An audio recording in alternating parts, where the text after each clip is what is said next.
Good morning po mga paps and moms. Ngayon po ay gagawa tayo ng beef loaf fried rice ala chow pan. Tara, gawin na natin.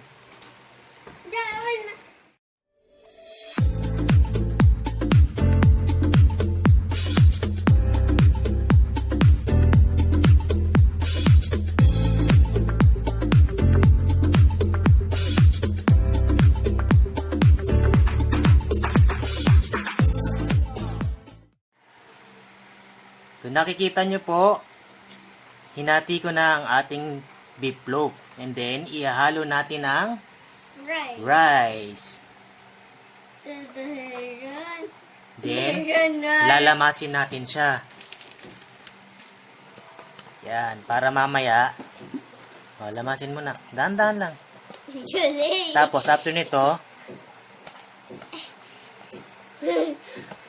iluluto na natin siya.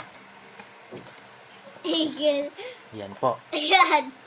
Pakialamero yung aking assistant. Tama na, tama. Yan. Pwede na natin siyang lutuin.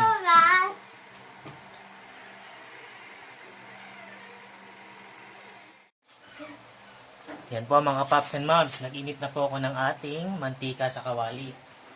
Iprito muna natin ang ating beef loaf. Mamaya gagawin natin siya pantasin sa ating fried rice.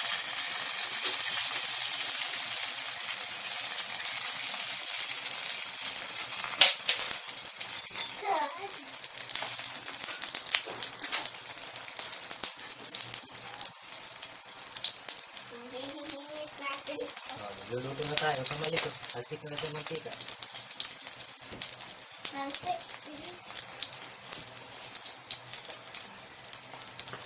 Hintayin lang po natin siya mag-golden brown, saka natin iluto ang ating fried rice. Yan po mga paps and moms, golden brown na po ang ating beef loaf.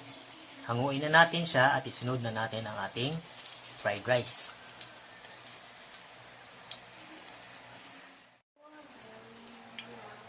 Unahin natin ang ating egg. Kailangan natin scramble siya.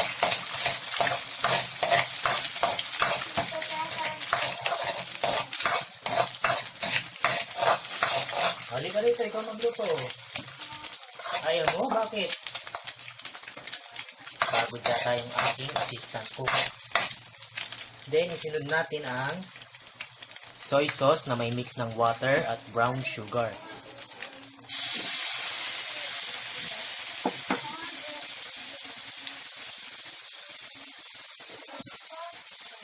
Then, minced garlic.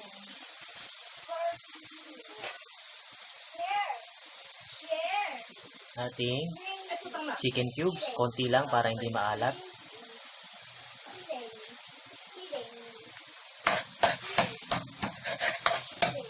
Halo-haloin natin. Then ating diced carrots.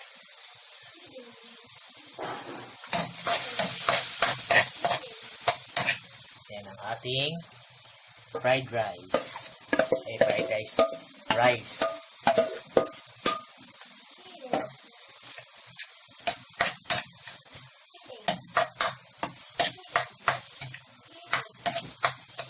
Tingnan natin siya maluto. And ready to serve na siya.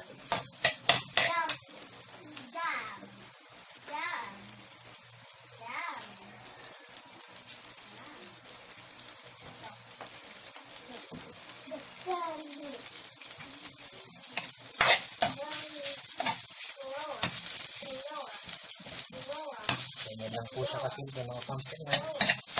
Then mamaya, pagluto na siya, lalagyan na natin ng toppings na beef loaf.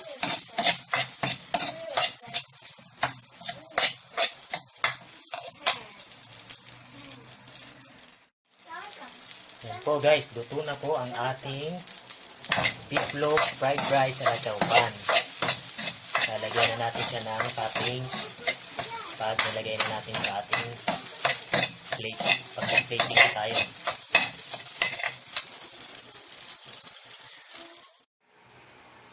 Ito na po ang ating beef loaf fried rice ala chowpan.